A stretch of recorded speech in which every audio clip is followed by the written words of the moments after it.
Всем привет! Сегодня мы поговорим об Иране, как объекте для путешествий.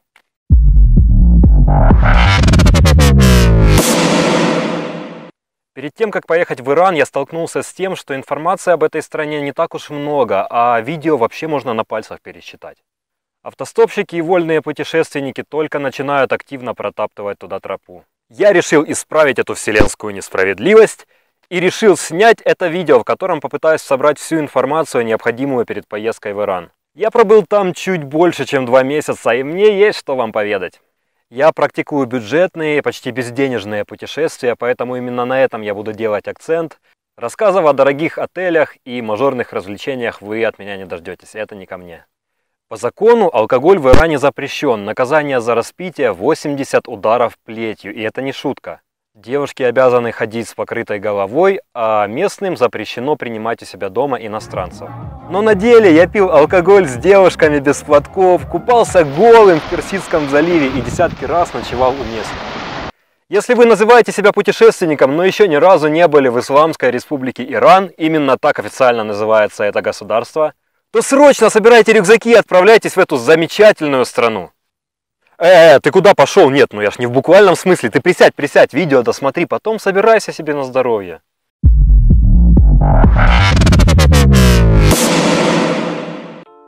Иран – это огромная, интересная, разнообразная страна. Тут есть все. Зеленые красивые горы с водопадами и чистой водой, сухие пустыни, Персидский залив, Индийский океан, Каспийское море. Климат разных регионов значительно отличается. И вот это вот тоже Иран, да, Иран! Путешествию по этой стране можно посвятить хоть полгода. Также Иран многонациональная страна. Тут проживают курды, арабы, белуджи, азербайджанцы, туркмены и, конечно же, разные сорта титульной нации – персов. Наша большая арабская семья.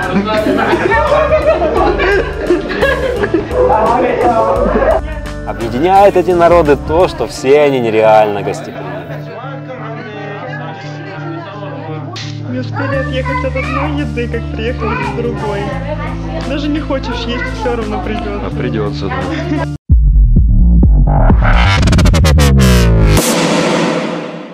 Начнем с самого начала. Виза. Консульство и посольство Ирана отличаются тем, что правила у них меняются примерно как настроение у беременных. Сейчас мы попытаемся с вами в этом разобраться. Существует возможность получения визы в аэропорту. Стоит она то ли 70, то ли 80 евро. Раньше выдавалась на 2 недели с правом продления еще на 2. Сейчас вроде бы как выдается на месяц с правом продления еще на 2 месяца. То есть 2 продления по месяцу каждое. Для граждан России недавно появилась возможность получения визы на наземном погранпереходе из Армении в Иран. Если приехать до 5 часов вечера. 40 евро на месяц с возможностью продления еще на 2 месяца. О возможности получения наземной визы для граждан других стран пока ничего не известно. Теперь о визах, которые были получены ранее в посольстве или консульстве. Их можно продлевать еще 3 раза на месяц каждое продление. Традиционно проще всего открывать иранские визы в грузинском Батуми и в турецком Трабзоне. В остальных местах требуют референс-код от иранского турагентства, которое как бы является приглашением от иранского МИДа. Это затратно как по деньгам, так и по времени, поэтому лучше всего отправляйтесь в Трабзон или в Батуми. Насчет первого варианта ничего сказать не могу, а насчет второго могу поделиться собственным опытом. Там все оказалось очень просто. Нужен всего лишь паспорт, одно фото, 60 евро, это для граждан Украины, и заполненная анкета. Причем анкета очень простая, мы даже не заполняли данные об отелях, в которых якобы собирались останавливаться, не указывали маршрут поездки. На изготовление визы ушло всего 2 рабочих дня, всего 4. Ну все, ждем иранские визы. На все оформление документов у нас ушло 1,5 часа. Получить анкету, сфоткаться, заплатить по 60 евро, заполнить анкету. Консул очень адекватный, приятный человек. Правда, когда я сделал ошибку в анкете, он ударил меня по голове лопатой. Вот, пожалуйста, теперь у меня шишка. Очень больно, поэтому не делайте ошибок в анкете. Это дополнение к визе. Не, на самом деле я долбанулся там об стену, я не знаю, потолок, как это называется. Срок пребывания 14 дней с коридором 3 месяца. Виза действительно со дня выдачи. То есть в нашем случае это был любой отрезок в 2 недели в промежутке между 1 февраля и 1 мая. Алло? Гамарджо Багинацвали! Вот как. Даже отказы были. Я понял. Спасибо за информацию. Давай, пока. Новости из Батуми. Там поменялся консул и получение визы усложнилось. Референс-код они по-прежнему не требуют, но срок получения визы увеличился до 2-3 недель и даже были зафиксированы отказы. Конечно, ничего смертельного. Батуми по-прежнему одно из самых простых мест для получения визы. Просто стало немного сложнее. Но это то, о чем я говорил. Иран, такой переменчивый Восток. Короче, проверяйте актуальную информацию перед поездкой. Теперь о продлении виз. Делается это все просто в отделении миграционной полиции в любом центре Астана, либо, говоря нашими словами, в любом областном центре. Их в Иране насчитывается 31. Но это как бы вообще по идее. На деле же получается немного иначе. В Семнане, например, мне отказали и сказали, что они таким не занимаются. Ну, это город небольшой, совсем без иностранцев. В больших же городах существует другая проблема. Там много гастарбайтеров из Афганистана и Пакистана. Большая очередь. Но часто белых мистеров пускают без очереди. Приходить туда нужно в последний либо предпоследний день действия визы. Раньше продлевать они обычно отказываются. Говорят, 1 день просрочки допускается, но я бы не рекомендовал проверять. Учтите, что выходные в Иране это четверг и пятница. Четверг иногда бывает рабочим, иногда короткий день, но пятница обязательно выходной. Стоит это продление 345 тысяч реалов. Кроме денег еще необходима фотография и заполненная анкета. Я продлевался дважды, в Язде и в Сари. В Язде потребовали 2 фотографии, в Сари хватило 1. Правда, там и анкету за меня заполнили. В Язде потребовали еще написать гостиницу, в которой я остановился. Пришлось в срочном порядке гуглить, находить первую попавшуюся, вписывать. В Сари таких глупых вопросов не задавали.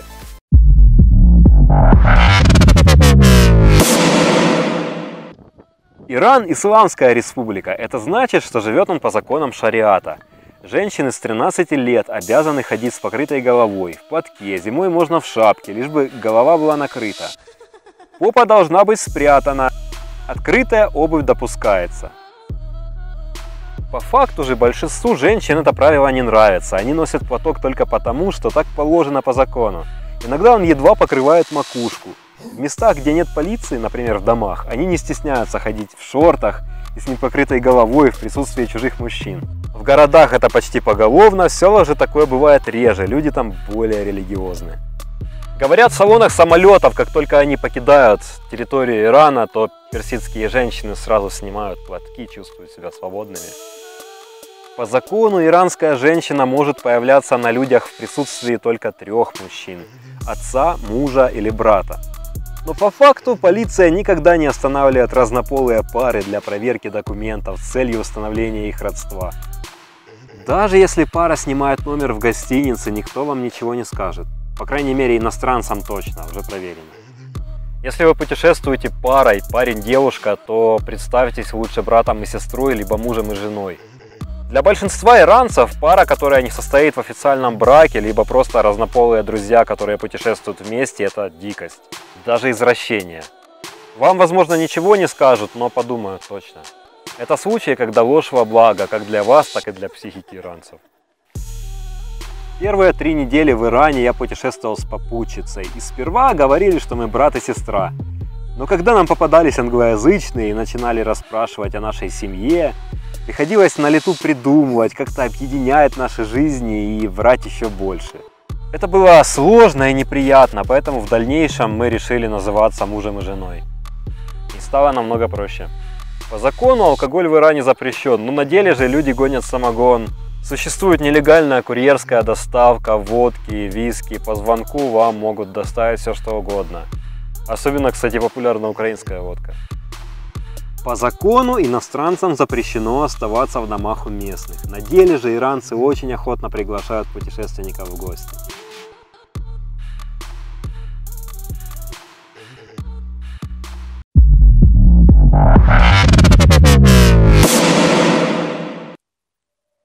Из всех посещенных мною стран в Иране проще всего найти бесплатный ночлег.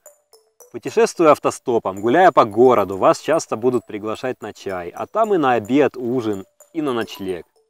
Спят обычно иранцы на полу, пол обязательно устелен коврами, матрасов для гостей у них всегда валом. За 2 месяца в Иране на кровати я спал всего 4. 2 раза из них эта кровать была диваном.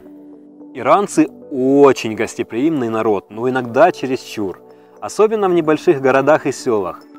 Мы уже жаловались по этому поводу в одном из предыдущих видео. С вами часто могут обращаться как с маленьким ребенком, ходить за вами по пятам. Если вы скажете, что хотите наконец-то уже выйти на трассу и уехать автостопом, для них это будет выглядеть как попытка суицида.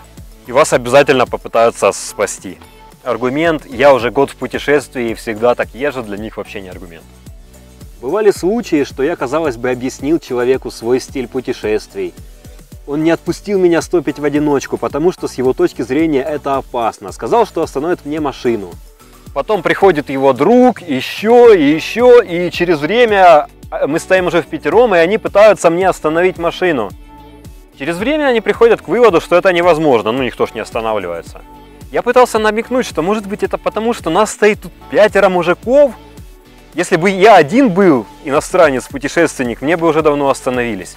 Нет, это не поэтому, нет, ни в коем случае. Просто у нас так ездить невозможно, это у вас там в Европе, да, может быть, но у нас это нереально. Но стоит только каким-то чудом отделиться от этой компании, уже без проблем машины останавливаются. То есть иранцы совершенно искренне пытаются вам помочь, но при этом иногда только мешают. И вот очень сложно отвязаться от человека и при этом его не обидеть. И самый лучший прием, который можно использовать, сказать, что я пойду пешком в этот город. Да, я знаю, что 100 километров, знаю, что далеко, я хочу пройтись пешком. И отойдя на километр, можно уже смело заниматься автостопом.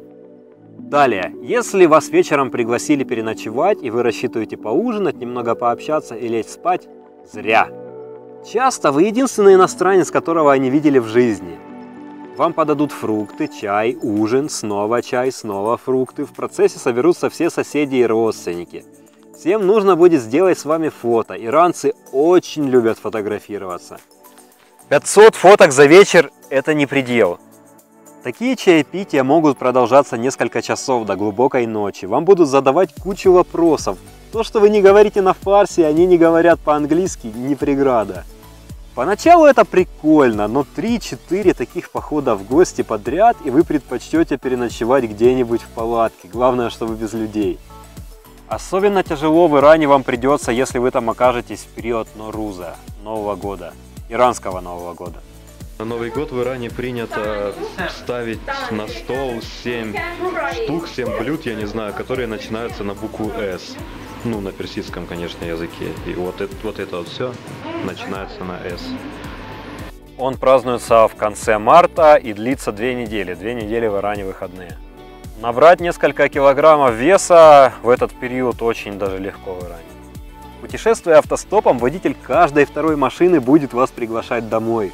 У нас даже были случаи, что нас чуть ли не насильно завозили домой, закрывали ворота, садили и кормили. Попытка рассказать, что вот всего полчаса назад водитель предыдущей машины тоже забрал нас домой, накормил до отвала, и мы не хотим реально есть, ни к чему не приводит. Вас будут пичкать едой, если вы несколько раз откажетесь, бесполезно. То есть, если в вас действительно не лезет, вам уже 9 раз предложили покушать, вы 9 раз отказались, то на 10-й любой может сломаться и согласиться: хорошо, я поем, лишь бы отстали от меня. Иногда очень сложно им сопротивляться, очень они уж настойчивы. Это называется тароф.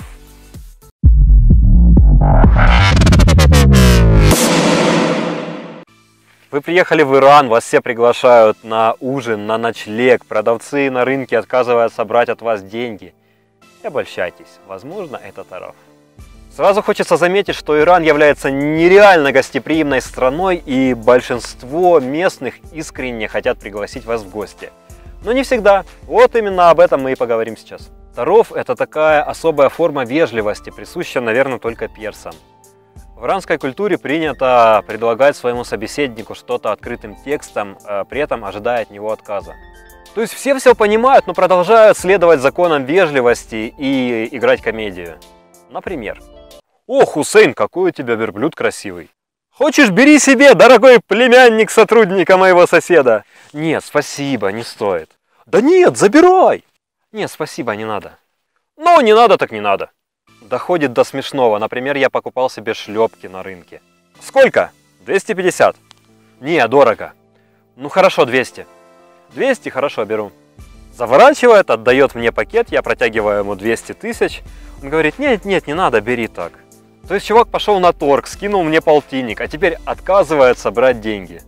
У меня не было желания играть в эти игры, я просто оставил деньги и ушел. Хотя, по идее, я бы должен сказать, нет, нет, сударь, возьмите. Да что вы, любезный чужестранец, мне совсем не нужны ваши деньги. Я настаиваю, возьмите. Хорошо, спасибо. Цирк, не правда ли? Ну, это часть их культуры, ничего не поделать. Ну хорошо, с этим примером все понятно, ясно, но иногда бывают ситуации, когда тебе что-то предлагают, а ты не знаешь, серьезно ли это или таров. Ведь очень часто иранцы вполне искренне зазывают вас в гости и радуются вашему визиту как дети. Согласившись на предложение человека, который приглашал вас из вежливости, не подразумевая это на самом деле, вы поставите и его, и в дальнейшем себя в неудобное положение. Был у нас такой случай, потом в беседе мы узнали, что, конечно, да, вы должны были отказаться. Ну, блин, нахрен, откуда ж мы знали, вы бы хотя бы как-то там глазом подмигивали, намекали, когда вы вот это вот делаете такие предложения вежливые вы наши. Или еще такой пример. Водитель по телефону через своего англоязычного друга приглашает меня в гости. Этот друг красочно мне расписал, что он, ну водитель в смысле, очень будет рад пригласить меня на ночлег. Это никаких проблем ему не составит. Наоборот, он будет несказанно этому рад. Его жена накормит меня лучшими блюдами иранской кухни и все в таком плане. Он так много и красиво говорил, что я на тот момент уже опытный ирановед принял его предложение, не задумываясь, даже не сомневаясь в его искренности. Вернул трубку водителю и по его реакции вижу, что он как-то не очень и рад моему ответу. Потом дальше вообще начинается жесть. Этот гостеприимный чувак на своем грузовике начинает догонять другие грузовики, что-то там с ними общается. В итоге там с попытки 4-й, наверное, пересаживает меня в другой грузовик и говорит, тебе лучше с ним, он едет дальше. Да мне пофигу, я объяснил, что я никуда не спешу. Так вот, как же отличить реальное предложение от фейкового? Ну, наверное, нужно быть немного психологом и, конечно, иметь немного опыта общения с иранцами. Иногда по человеку можно понять, что у него на уме на самом деле. Но самый главный и надежный способ – это отказ. Если после 2-3 отказов, ну не резких, конечно, не «ты мудак, не пойду я к тебе в гости», а что-нибудь такое типа «да нет, я в палатке переночую». Если вас после этих отказов по-прежнему приглашают, то, наверное, действительно это искренне. Можно, конечно, еще напрямую спросить, не таров ли это, но иногда можно получить ответ «нет», опять же, из вежливости. Один раз иранец, видя, как я сомневаюсь, мне сразу прямо сказал «это не таров, не беспокойся». Но такое бывает очень редко. И вот у этого явления есть еще вторая сторона. Вот именно поэтому иранцы так активно закармливают своих гостей. Когда я говорю «ну спасибо, но не хочу я есть уже 7-й раз за последний час, ну правда не хочу, я сыт», они думают, что вы на самом деле хотите есть, просто отказываетесь из вежливости.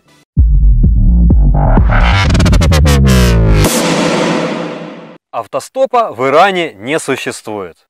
Нет, ну что ты рюкзак начал распаковывать, блин. Я тебе говорю, посиди, видео посмотри, сейчас все объясню. Присаживайся. Я имею в виду, что не существует такого понятия, как автостоп, и слова такого не существует в персидском языке. Я, конечно, не проводил никакие исследования, но, наверное, не ошибусь, если скажу, что примерно 1 иранец из 10 тысяч знает и может объяснить, что такое хичхайкинг. Остальные же, даже англоязычные, ну вообще не понимают, что это такое.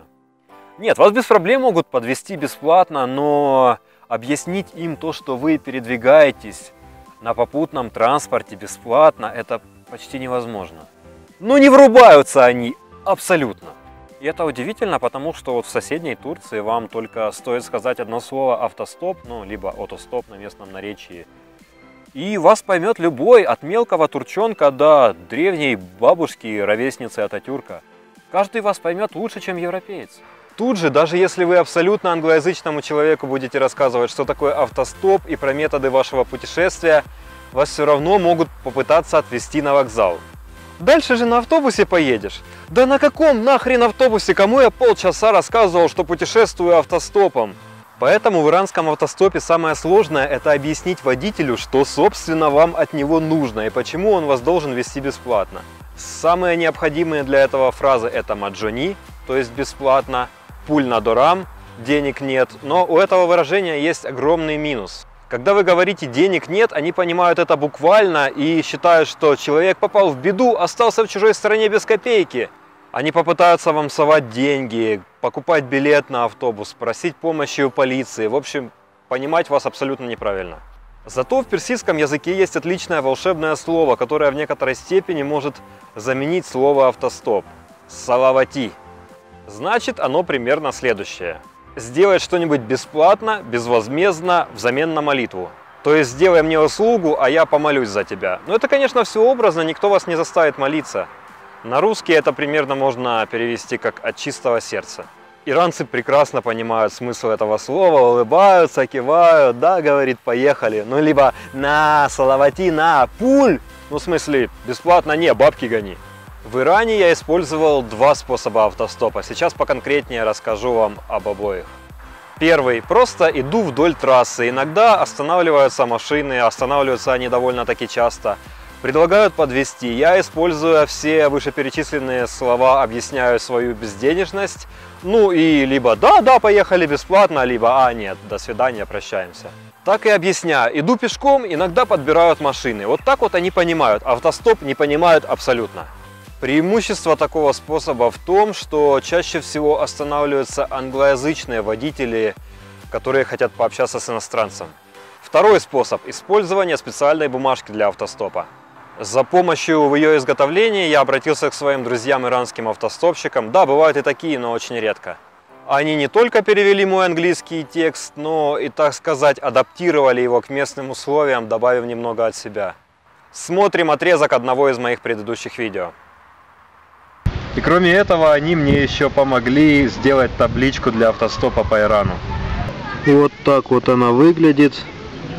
Это примерно значит вот это вот. Здравствуйте, я путешественник из Украины, у меня очень лимитирован бюджет, поэтому я не пользуюсь никаким общественным транспортом. И если это не проблема для вас, не могли бы вы меня взять бесплатно в направлении бла-бла-бла, насколько вам по пути. Если вы повернете с этого пути, просто оставьте меня на трассе, и я продолжу свой путь пешком. У меня нет денег, но это не проблема, я путешествую таким образом 9 месяцев. Спасибо.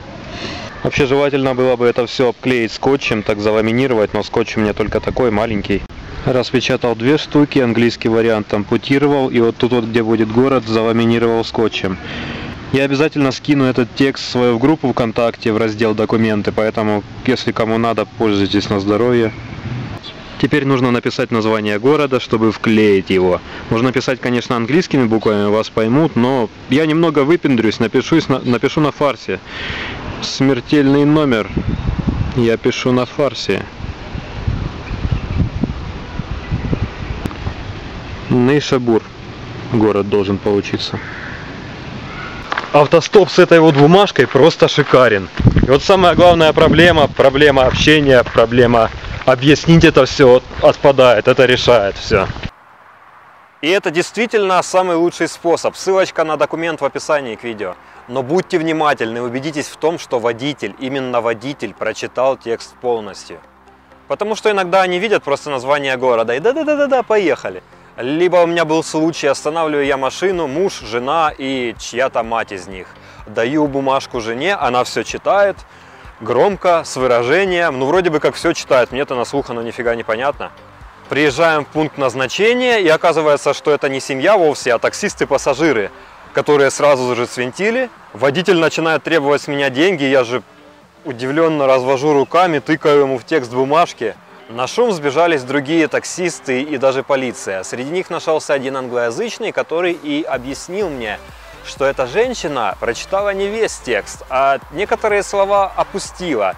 И почему-то слово «бесплатно» она тоже опустила.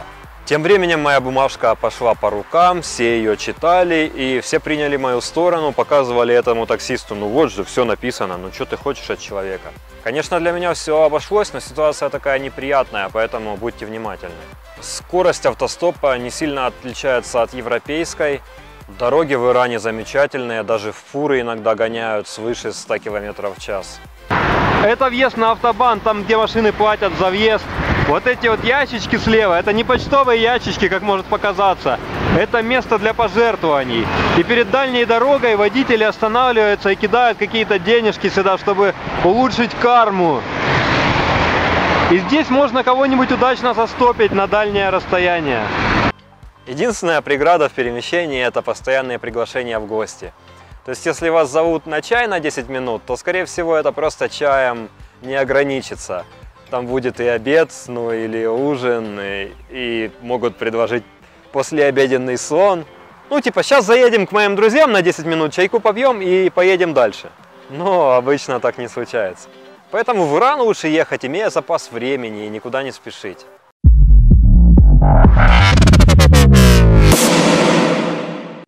Facebook, ВКонтакте, YouTube, Twitter и, например, даже сайт Football.ua в Иране заблокированы. Хоть где-то в Иране есть Facebook, на трусах. А YouTube есть? YouTube в армии? YouTube? Да? Instagram, Skype, Viber, WhatsApp, Instagram работают. И такая информация для коллег-ютуберов. Приложение «Творческая студия YouTube» работает отлично, без проблем, как ни странно. Instagram – единственная популярная социальная сеть, которая не заблокирована в Иране, и поэтому очень популярна. Вас постоянно будут спрашивать о наличии аккаунта и просить добавить в друзья. То же самое касается Telegram, самой популярной программы для чатинга в Иране. Если у вас есть Telegram и вы будете раздавать свой номер всем людям, встреченным на пути, то вполне вероятно, что вы даже не будете успевать читать то, что вам пишут. Я уже даже не говорю о том, чтобы отвечать.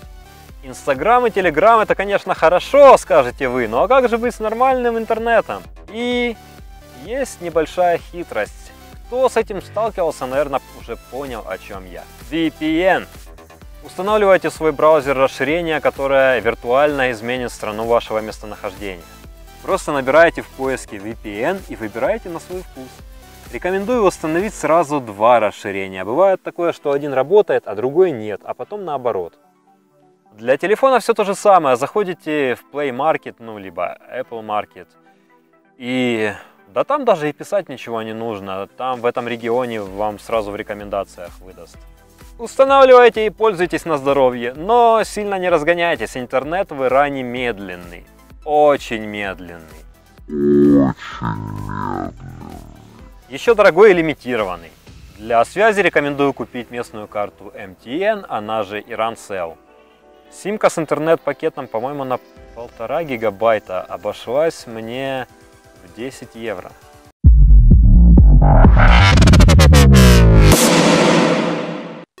Поначалу может показаться, что в Иране все нереально дешево, но... Охренеть, апельсинчики по 2000, я это перевел, это 6 евроцентов, либо гривна 78, 15 Т3, либо 20... Ну да, короче, у всех 20 курушей, 6,5 американских центов, и рубли, и злотые, тут и армянские драмы даже. Ну это капец как дешево! Короче, суровая иранская действительность разрушила наши иллюзии. Оказывается, эти цены не в реалах, а в доманах. А доман содержит 10 реалов в себе, то есть 10 раз дороже это все было. Но цены на улицах и в магазинах указываются в доманах. Только в официальных местах типа музеев цены пишутся в реалах. С непривычки это очень неудобно. То есть, если вас просят заплатить 1000, то вам нужно дать бумажку, на которой написано 10 тысяч. Почему так происходит? Иранцы говорят, что так удобнее, они так числа сокращают. Например, $1 равняется 30 тысячам реалов, либо 3000 доманов. Ну сократили так сократили! Сами же иранские деньги очень плохи. В двух смыслах. Дело в том, что это самая дешевая и обесцененная валюта в мире. И печатается она, такое впечатление, что на туалетной бумаге, причем уже на использованной. Валюту в банках не меняйте никогда, официальный курс очень невыгоден. Это лучше делать в обменниках, либо даже на улице у менял. Во многие достопримечательности вход для иностранцев почти в 10 раз дороже, чем для местных. Главное, для иностранцев цена почти в 10 раз выше, а на английском дублировать это не всегда у них получается. Правда, неплохо работает дорожная грамота, с которой мне удавалось посещать некоторые достопримечательности абсолютно бесплатно. Мы находимся в древнем-предревнем городе Персеполис, которому 3000 с хером лет. Вход для иностранных белых господ стоит сюда 200 тысяч реалов, для местных всего 30 тысяч, ну, обычная практика в Иране. А для нас ничего, правда, бесплатно. Да, благодаря моей дорожной грамоте мы прошли сюда абсолютно бесплатно.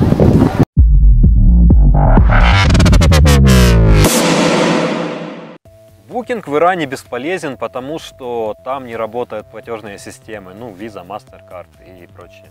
С Ирана вот только недавно сняли международные санкции, и, возможно, все скоро наладится в этом плане. Пока же самый адекватный сайт, чтобы забронировать жилье, вот этот. Этот. Вот это. Да вы задолбали, там издеваетесь, что ли? Короче, ссылочку в описании оставлю.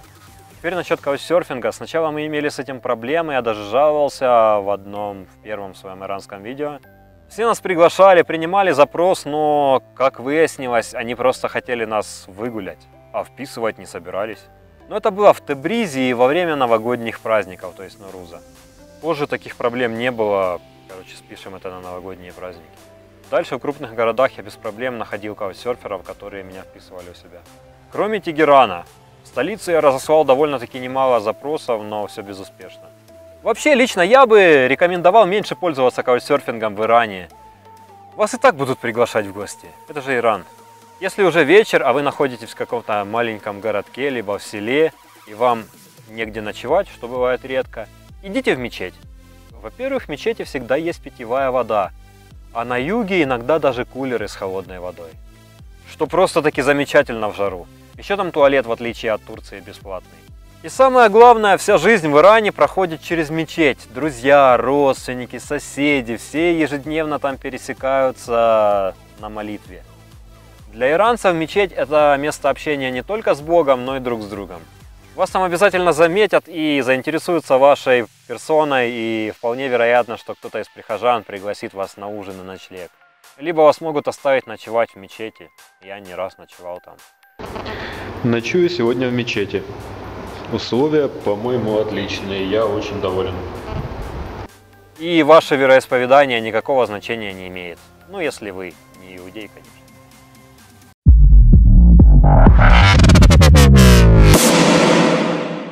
Палатку в Иране можно ставить почти в любом парке, если там не указано обратное. Во время Науруза иранцы путешествуют по стране, и все парки, особенно на юге страны, в это время просто-таки заполнены палатками. Я никогда в жизни не видел такого большого количества палаток, дешевых палаток, как в Иране. Люди их ставят прямо вот в парках, тут где попало. Отдыхают, веселятся. Новый год! Вторая неделя Нового года. Но есть одно но. На газон их запрещено устанавливать только на дорожке и на специально отведенные для этого места.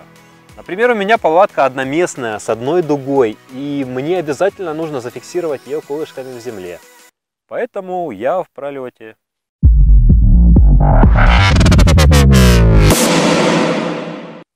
Как я уже говорил, Иран живет по законам шариата. Но ведь еще 40 лет назад, до исламской революции 1979 года, эта страна была совершенно иной. Светское государство, без всякого навязывания религии. Однажды люди восстали против шаха Тирана, сбросили его. Но что-то пошло не так, и иранцы получили войну с соседним Ираком и Исламскую республику. Что-то это мне очень напоминает. Никак не могу вспомнить, что именно. С тех пор Иран снаружи и внутри выглядит иначе. На первый взгляд это суровые мусульмане, но стоит вам с ними познакомиться, и вы поймете, что это обычные, современные люди. Вообще персы, в отличие от европейцев, очень веселые, жизнерадостные и счастливые. И это без алкоголя. Шах и мат тем, кто говорит, но без бухла не весело как-то. Учитесь у иранцев.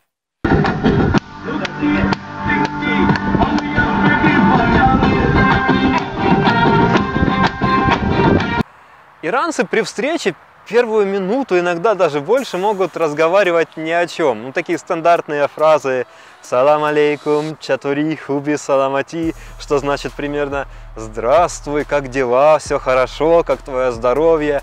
Фразы эти стандартные, они не требуют ответа именно конкретного. Обычно «Да, спасибо, хорошо». Но они могут общаться очень долго, вот ни о чем, по шаблонам.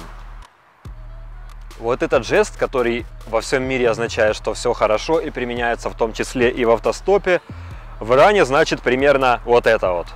Хотя сейчас это значение этого жеста уже уходит в прошлое, и многие иранцы не ассоциируют его с чем-то плохим, но некоторые люди, особенно в сельской местности, по-прежнему воспринимают его по-старому. И нам сначала было сложно перестроиться, потому что за годы путешествий выработался уже рефлекс. Если не знаешь языка и хочешь показать, что все хорошо, автоматически показываешь вот так вот. Вообще персы, конечно, понимают, что в нашей культуре это хороший жест, но иногда они смущаются, когда у вас вот вырывается иногда, а вырывается это часто, особенно сначала. Потому что, блин, привычка. Вот, например, ситуация. Очередной день Нового года, мы сидим в семейном кругу курдов и иранцев. И такой трогательный момент. Внучка дарит старой бабушке новогодний подарок. Бабушка поворачивается к нам, и мы, мило улыбаясь, в последний момент одумываемся. Короче, не сильно увлекайтесь этим жестом в Иране.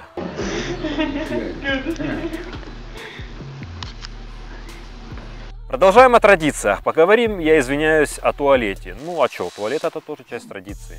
Туалет в Иране обычно выглядит так. Рядом краник с водой. Туалетной бумагой иранцы почти не пользуют. Ну, процесс вы поняли, объяснять не буду. Так что, если вы привыкли подтираться, запаситесь туалетной бумагой. Европейские туалеты тоже бывают, но попадаются очень редко. Кстати, забавная история про туалет и чрезмерное иранское гостеприимство. Моя попутчица обратилась к парню, который взял нас с улицы и забрал к себе на ночлег. Она спросила, где у него туалет. Он, смущаясь, так ответил: ну, у меня есть туалет, но он иранский. Ну, то есть вот это вот очко в полу. А, не, иранский не пойдет, пописаю в следующей стране. То есть чувак забрал нас с улицы, вписал и стесняется того, что у него туалет иранский. Едем дальше, поговорим о пляжах. Если вы хотите позагорать на пляже, то в Иране с этим будут проблемы.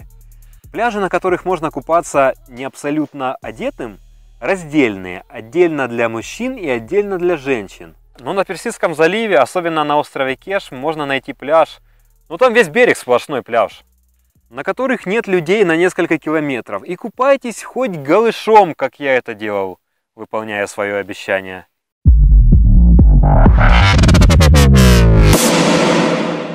В персидском языке используется арабский алфавит, и он очень сложен. Я потратил очень много времени, чтобы его освоить. Если вы не собираетесь проводить в Иране несколько месяцев, то даже не начинайте его учить. Лучше делайте упор на разговорный язык. Элементарное овладение фарси вам необходимо, потому что на английском в Иране мало кто разговаривает. Если вы уже пишете комментарий «Я вот был в Иране», Машхади, Исфахане и так далее, и встречал там много англоязычных, то я вас опережу. Да, может, вам и удавалось попадаться на англоязычные компании, но в целом по Ирану, особенно в мелких населенных пунктах, иногда население всего села собиралось посмотреть на меня, и среди них не было ни одного маломальски англоговорящего. Но если иранец говорит по-английски, то обычно, как правило, говорит неплохо. В иранском Азербайджане жители говорят на местном азербайджанском языке, поэтому если вы владеете турецким, вам будет очень легко.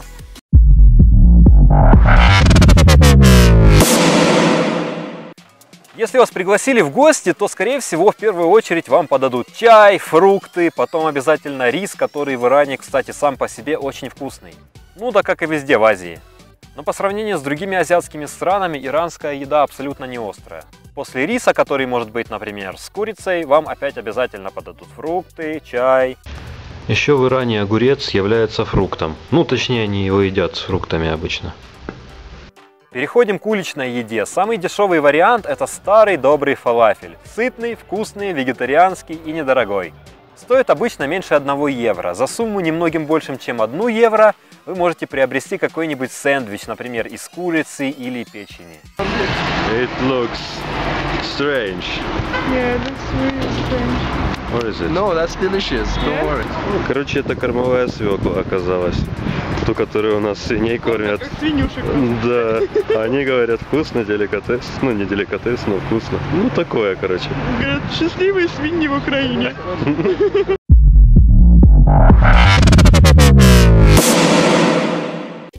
Об этом информации валом, поэтому я расскажу всего в 2 словах. Yazd – очень атмосферный город с глиняными домами, такой old school style. Самыми красивыми городами в Иране считаются Исфахан со знаменитым мостом и Шираз с зеркальной мечетью. И самой популярной достопримечательности Персии недалеко от города – древней столицей Персеполисом. Ахваз совершенно не туристический, но интересен тем, что там живут арабы. Очень хорошие и гостеприимные арабы, кстати. Тегеран – столица, огромный город с населением около 10 миллионов человек. Кешм – остров в Персидском заливе, на который можно попасть на бесплатном для пешеходов пароме из порта Лав или Бандерполь. Еще есть остров поменьше Киш, но он очень такой мажорный, с дорогими отелями. Бандер-Аббас – крупный порт, много рыбы и очень жарко. Чабахар – Индийский океан и вообще капец как жарко. Тебриз – столица иранского Азербайджана. Машхад – священный для мусульман-шиитов город с усыпальницей имама Резы. На севере Ирана Каспийское море и очень красивые горы. И, кстати, это наименее религиозная часть страны. Ну вот, это было в 2 словах о регионах Ирана. Если хотите знать больше, обращайтесь, например, к Discovery, либо можете посмотреть мои предыдущие видео. А мы тем временем едем дальше.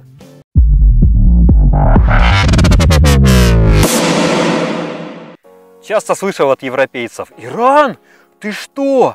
Там же опасно, там же ИГИЛ, террористы, война!»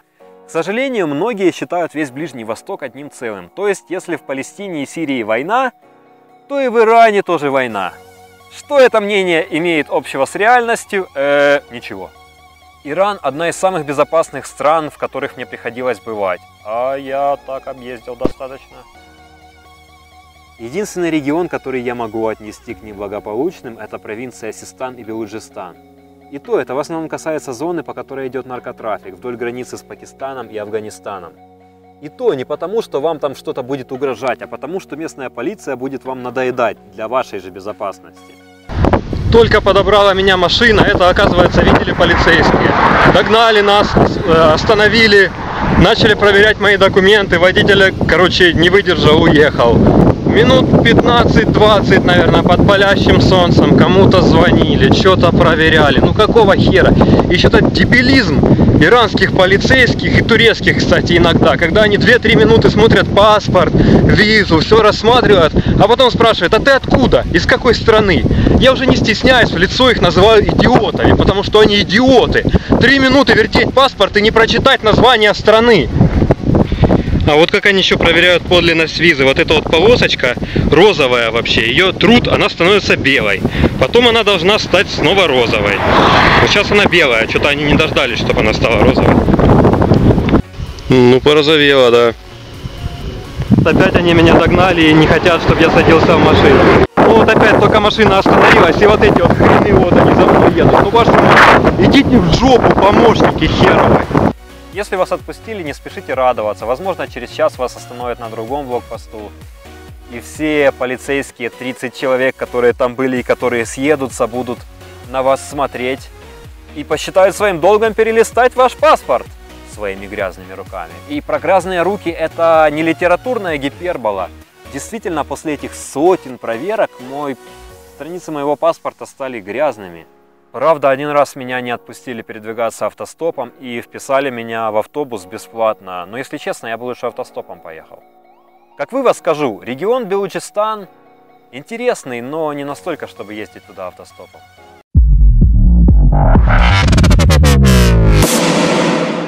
На этом все. Если у вас остались вопросы по Ирану, оставляйте их в комментариях под этим видео. Если вам есть что добавить либо опровергнуть, пишите в комментариях. Если вам понравилось это видео, ставьте лайк за мои старания. Если не понравилось, херячьте дизлайк. Если это видео соберет 100 лайков на YouTube, не ВКонтакте, Фейсбуке и прочих твиттерах, именно на Ютубе. Я запишу такое же точно про Турцию. Поэтому подписывайтесь на новые видео. До новых встреч. Пока.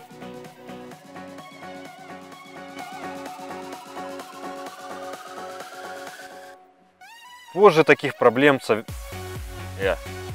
там? Оператор заснул.